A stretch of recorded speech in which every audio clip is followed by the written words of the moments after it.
معزز سامعین، آج ہمارا موضوع نماز کی اہمیت و فضیلت ہے۔ اللہ رب العزت نے قرآن مقدس میں کئی مقامات پہ نماز کی اہمیت کو بیان کیا، نماز ادا کرنے کا حکم ارشاد فرمایا وَأَقِیمُوا الصَّلَاةَ وَآتُوا الزَّکَاةَ وَارْکَعُوا مَعَ الرَّاکِعِینَ، نماز کو قائم کرو، زکوٰۃ ادا کرو اور رکوع کرنے والوں کے ساتھ رکوع کرو۔ قرآن مقدس پڑھنے کے بعد یہ بات واضح ہوتی ہے کہ قرآن پاک میں اللہ رب العزت نے کئی مقامات پر نماز پڑھنے کا، نماز ادا کرنے کا، نماز قائم کرنے کا حکم دیا ہے۔ اور نماز قائم کرنے کا مطلب یہ ہے کہ نماز کو اس کے وقت میں پڑھا جائے، اس کے آداب کے ساتھ ادا کیا جائے اور باقاعدگی کے ساتھ ادا کیا جائے۔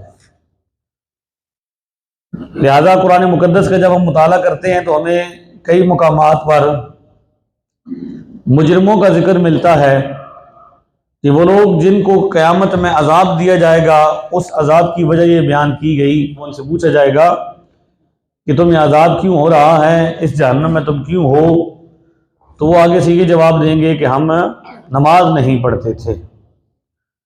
تو اس سے یہ پتہ چلا کہ نماز کی بڑی اہمیت ہے۔ نماز کا ذکر قرآن مقدس میں اللہ رب العزت نے کیا، اس کو ادا کرنے کا حکم دیا، رکوع کرنے والوں کے ساتھ رکوع کرنے، یعنی جس طرح باجماعت نماز ہم پڑھتے ہیں، باجماعت نماز کا حکم قرآن مقدس میں دیا گیا۔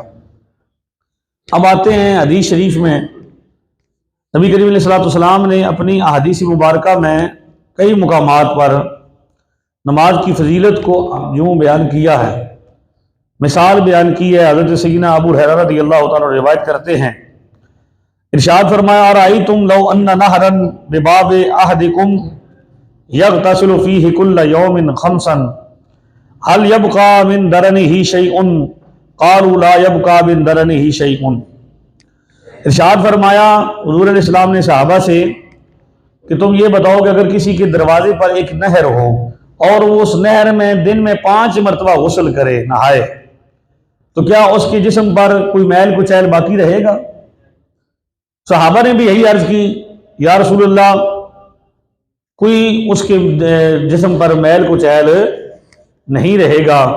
ارشاد فرمایا کذالک مثل الصلوات الخمس یمحو اللہ بہن الخطایا، یہی مثال 5 نمازوں کی ہے، اللہ تبارک و تعالیٰ ان کے ذریعے گناہوں کو مٹا دیتا ہے۔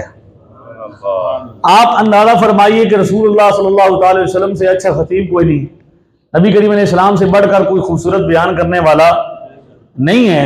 اس سے یہ پتہ چلا کہ مثال دینا، یہ قرآن پڑھیں تو اللہ کی بھی سنت، اللہ کا بھی طریقہ اور اس کے محبوب کا بھی طریقہ ہے۔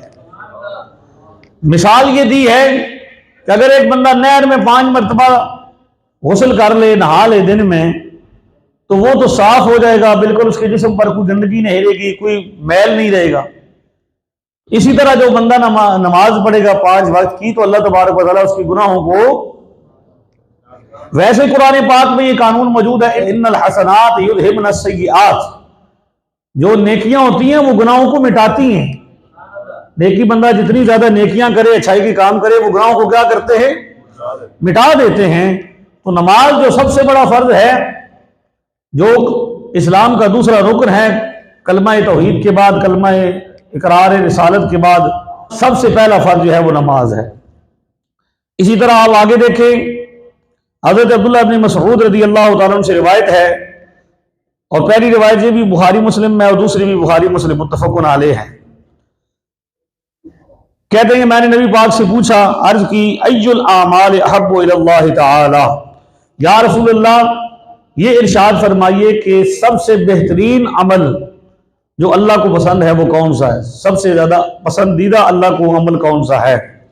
ارشاد فرمایا الصلاۃ لوقتہا، نماز کو اس کے وقت میں ادا کرنا۔ الصلاۃ لوقتہا، نماز کو اس کے وقت میں ادا کرنا۔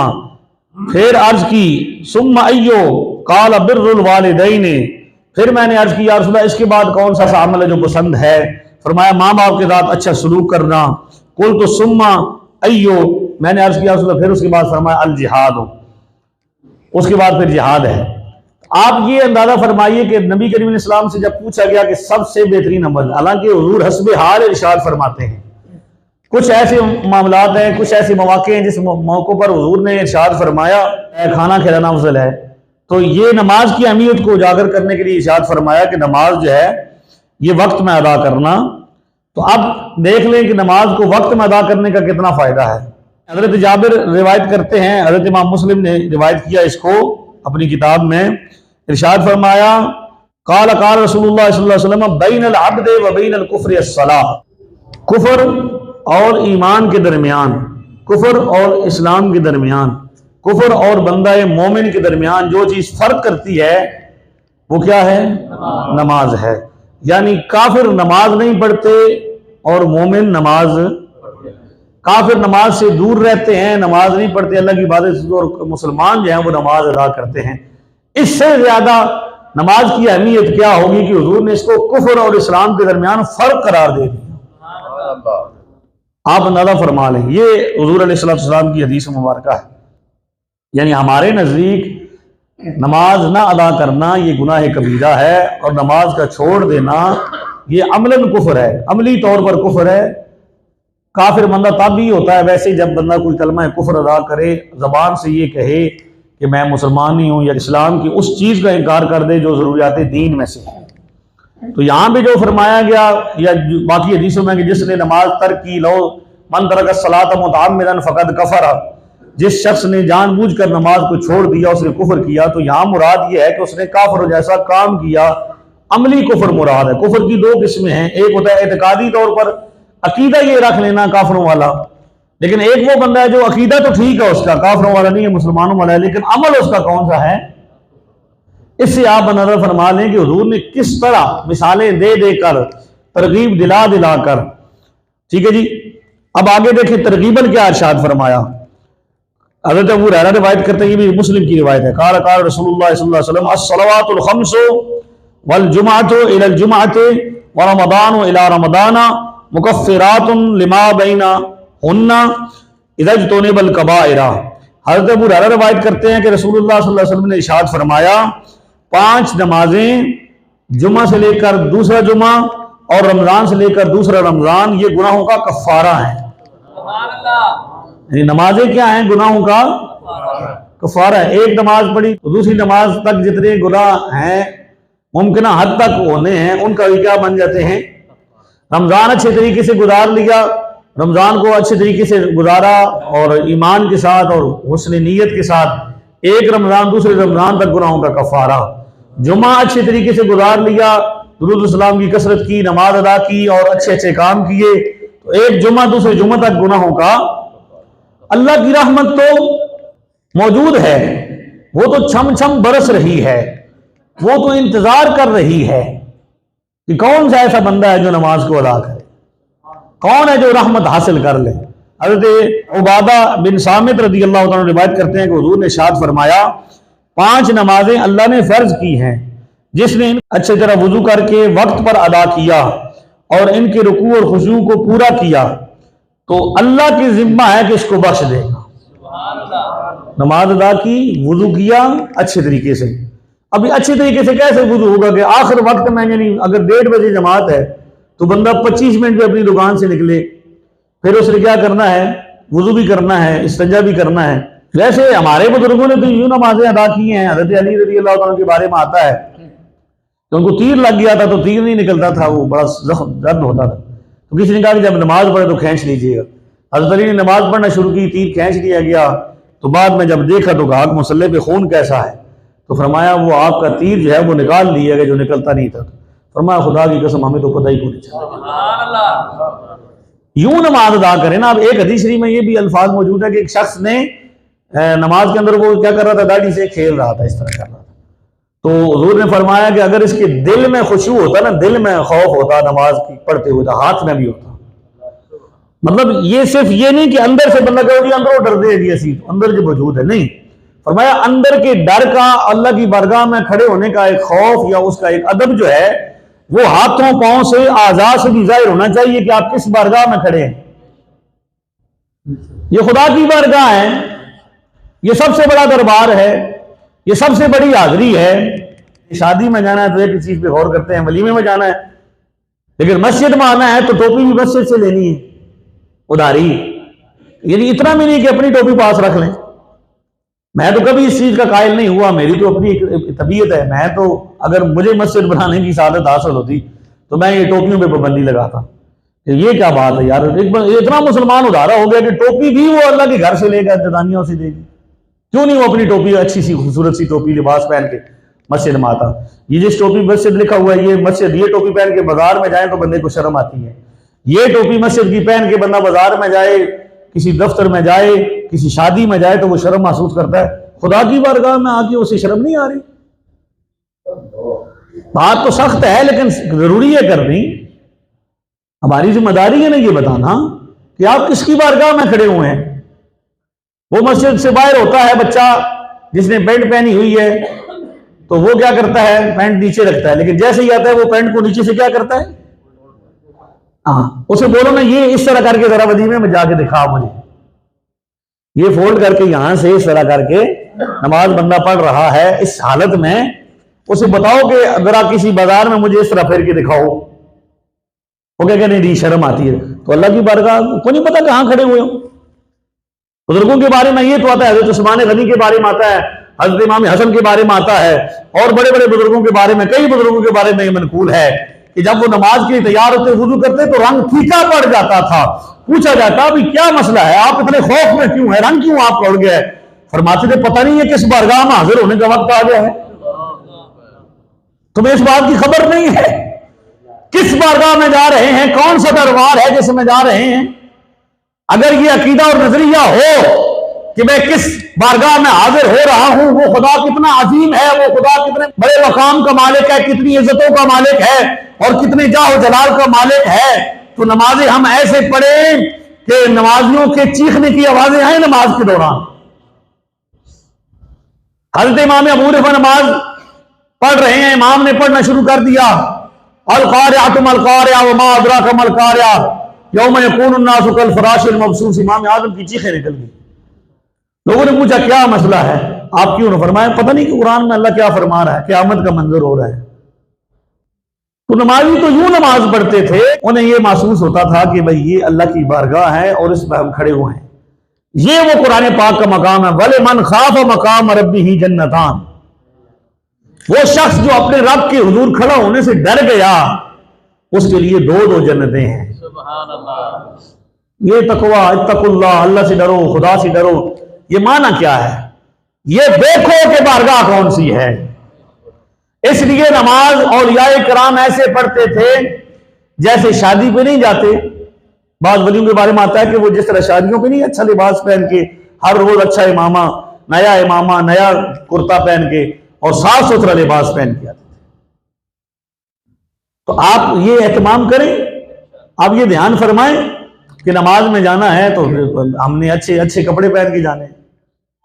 اہتمام کر لیں نا، کام کرتے ہیں دکان پہ تو کام والے کپڑے الگ رکھ لیں، دکان اتنے تکلف کر لیں، نماز کے لیے تبدیل کر کے آ جائیں۔ تو یہ بالکل عجیب سا معاملہ ہے کہ ٹھیک ہے جی جو پڑھنا ہے وہ اب ہر چیز ہم نے فراہم کر دی ہے۔ امام نے پگڑی باندھ کے اس میں رکھ لی، یعنی اتنے آرٹیفیشل ہر چیز ہو گئی ہے۔ بعض مسجدوں میں دیکھا گیا ہے کہ امام نے وہ چھوٹی سی پگڑی وہ پہن کے نا باندھ کے اس کے تو وہ رکھی ہوئی ہے سائڈ پہ، تو اس وقت سر پہ رکھ لیتا ہے، جب بڑا آرٹیفیشل امام نہیں ہو گیا جو ویسے ٹوپی پہن کے آتا ہے تو نماز کے لیے وہ باندھتا ہے۔ اسے تو چاہیے کہ وہ حضور کی سنت کو عام کرے، ہر وقت باندھ کے رکھے، لوگوں کو نمونہ بتائے، وہ صاحب منصب ہے، لوگوں نے اس کو دیکھ کر عمل کرنا ہے۔ امام خطیب کا تو زیادہ فرض بنتا ہے کہ وہ کیا کرے، حضور کی سنتوں کو اجاگر کرے، لے کے آئے سامنے، جو حضور نے استعمال کیا اس کو کرے، آگے لوگوں کو پتہ چلے کہ نبی پاک کی یہ سنت ہے، حضور نے یہ کیا ہے، عمل سے بتائے، طریقے سے بتائے، حسن اخلاق سے بتائے، ہر چیز سے کرے۔ لیکن اب کیا ہو گیا ہے، ہر چیز میں وہ کیا بن گیا ہے، بس ایک آرٹیفیشل طریقہ، پروفیشنلزم جس کو آپ کہہ لیں، خطابت میں، تقریروں میں، نمازوں میں، ہر چیز میں پروفیشنلزم، اور ٹھیک ہے جی ڈیوٹی پوری کرنی ہے جاؤ۔ یہ ڈیوٹی شوٹی نہیں ہے، یہ بڑی ضروری بات ہے۔ اس لیے خشوع خضوع کے ساتھ توجہ کے ساتھ ادا کیجیے۔ نبی پاک صلی اللہ تعالی علیہ وسلم نے ایک بندے کو نماز پڑھتے دیکھا تو اس کو بار بار واپس بھیجا، تو نے نہیں پڑھی ہے، تو نے نہیں پڑھی ہے، دوبارہ پڑھو دوبارہ پڑھو۔ صحابی پھر آخر میں عرض کی یا رسول اللہ کہ میں اتنی پڑھ سکتا ہوں، مجھے دکھائی دے۔ پھر حضور نے اس کو پورا طریقہ سکھایا، پورے ادب کے ساتھ پورے اہتمام کے ساتھ نماز ادا کرو۔ باقی ہر چیز سیکھنی ہے، لیکن عبادت کا طریقہ ہماری اکثریت نے نہیں سیکھا۔ تو نماز کو جب تک اس کے وقت میں نہ پڑھا جائے، اس کی آداب کے ساتھ نہ پڑھا جائے، یہ وہ نماز ہے جس کے بارے میں جو ادب سے پڑھی جائے، پورے طریقے سے پڑھی جائے، نبی پاک سے منقول جو طریقہ ہے جو مسلمانوں میں موجود ہے، اور آج بھی اکثریت مسلمانوں کی اسی طرح حضور سے منقول شدہ نماز پڑھ رہی ہے اہل سنت و جماعت۔ تو وہ نماز ہے جس کے بارے میں قرآن پاک میں اللہ تعالیٰ نے فرمایا ان الصلاۃ تنہی عن الفحشاء والمنکر، نماز برے کاموں سے اور برائی سے روکتی ہے۔ یہ نماز آپ کو روکے گی، تو آپ کوشش فرمائیں کہ نماز کے مسائل بھی سیکھیں، نماز کو وقت پر پڑھیں، اہتمام کے ساتھ پڑھیں، پھر آپ کو وہ نماز وہ لطف دے گی، پھر ظاہری طور پر بھی آپ کا سنوارے گی آپ کو، اور باطنی طور پر بھی سنوار دے گی۔ پھر وہ بندے کہیں گے کہ پتر نماز پڑھنا شروع ہوا ہے تو اچھا ہو گیا ہے، پتر نے داڑھی رکھ لی ہے تو اچھا ہو گیا ہے۔ یعنی آج کل تو یہ ہوتا ہے، ہمیں سبق مل رہا ہے کہ والدین کہتے ہیں کہ جب سے نمازی ہوا ہے، ٹوپی سر پہ رکھ لی ہے، پگڑی باندھ لی ہے، یا داڑھی رکھ لی ہے، تو ہم بھی سختی کرنا شروع کر دیں، ہمارے ساتھ ناراض ہونا ہمیں شروع کر دیے، گھر میں لیٹ آتا ہے، یہ کرتا ہے وہ کرتا ہے۔ لیکن یہ جو صحیح طریقے سے سیدھے طریقے سے سیکھی ہوئی چیز آئے گی، یہ آپ کو سنوار دے گی، یہ آپ کو ایسا سنوارے گی کہ لوگ پھر مثال دیں گے کہ یار یہ تو بندہ خدا یہ جا رہا ہے۔ اللہ تعالیٰ عمل کرنے کی توفیق عطا فرمائے۔ اگر اس حوالے سے کوئی سوال ہے تو آپ سوال کر لیں۔ دو سوال ہیں جی ارشاد فرمائیں۔ ایک تو یہ جو ہمارے حضرات آتے ہیں پہلی صف میں دوڑ لگانے کے لیے، یہ دیکھتے ہیں کہ آگے کوئی بیٹھا ہوا ہے، فلان کے سب سے پہلے آگے جاتے ہیں، کیا ان کی نماز زیادہ ہوتی ہے؟ جی ثواب زیادہ ملتا ہے؟ جیسے ہی سلام ملتا ہے اور وہ اسی طرح سے کندھوں کو پھلا کے بالکل شروع کر دیتے ہیں، کیا جو لوگ پہلے بیٹھے ہوتے ہیں یا جی پچھلی صفوں میں پڑھتے ہیں ان کی نماز نہیں ہوتی یا ان کو ثواب نہیں ہوتا؟ دوسرا یہ ہے کہ جو لوگ اونچی آواز میں ساتھ پڑھ رہے ہوتے ہیں، جو تسبیح ہم پڑھتے ہیں، ان کے لیے کیا حکم ہے کہ ساتھ والا جو پڑھ رہا ہوتا ہے وہ اس کے کانوں میں اچھی خاصی آواز آ رہی ہے؟ یہاں یہ بہت کچھ ہوتا ہے۔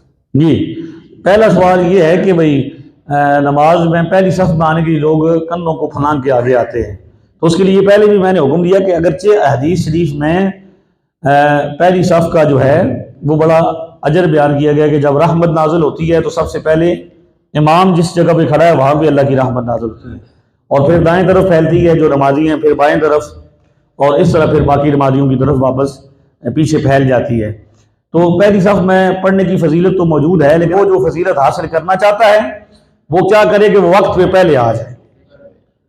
لیکن اگر لیٹ ہو گیا ہے تو پھر وہ کندھے پھلانگ کے آگے نہ آئے، اس کی تو وعید ہے۔ حضور نے ارشاد فرمایا کہ جمعے والے دن جس نے کندھے پھلانگے نمازیوں کے آگے آئے تو اس نے جہنم کی طرف پل بنایا، وہ جہنم کی طرف پل بنایا جائے گا، یہ الفاظ ہے کہ اس بندے کو جہنم کا پل بنا دیا جائے گا کہ لوگ اس پر کیا کریں گے، گزریں گے۔ یہ عذاب اتنا سخت اس کا بیان کیا گیا ہے۔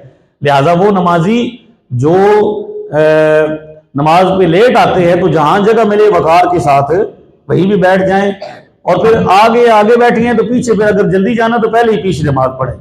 وہ یہ بھی وہ جانے کی جلدی ہے، بزرگوں کا جو قول ہے نا کہ مومن مسجد میں سے ہے جیسے مچھلی پانی کا، المؤمن فی المسجد کالسمک فی الماء والمنافق فی المسجد کالطیر فی القفص۔ منافق ایسے ہوتا ہے جیسے پنجرے کے اندر پرندہ ہوتا ہے، اسے بھاگنے کی جلدی ہوتی ہے۔ تو پورے سکون کے ساتھ اور وقار کے ساتھ حضور نے بھی ارشاد فرمایا کہ نماز میں وقار کے ساتھ شامل ہو تاکہ وہ ڈسٹربنگ نہ ہو۔ دوسرا سوال کیا تھا کہ یہ اونچی آواز میں جو قرات ہے، اگر تو امام کے پیچھے پڑھ رہے ہیں تو پھر تو قرات کرنی ہی نہیں آپ نے، نماز میں جو قرآن ہے وہ نہیں پڑھنا امام کے پیچھے۔ اگر اکیلے پڑھ رہے ہیں تو پھر اس کو تسبیحات وغیرہ اتنی اونچی آواز سے پڑھنا چاہیے، یعنی اتنی اس کی آواز ہونی چاہیے کہ اپنے کان تک پہنچے۔ اگر دوسرے کے کان تک پہنچے گی تو پھر تو اونچی آواز سے پڑھ رہے ہیں، اس کو بھی آپ ڈسٹرب کر رہے ہیں۔ لہذا اس کی جو لمٹ ہے، حدود ہے، وہ کتنی ہے کہ اتنا ہی پڑھیں جتنا اپنے کان تک خود سن لے کہ کیا پڑھ رہے ہیں، یہ پتہ ہو کہ کیا پڑھ رہے ہیں۔ تو اتنا اونچا نہیں پڑھنا چاہیے کہ ساتھ والا بھی ڈسٹرب ہو اور اس کی نماز بھی خراب ہو۔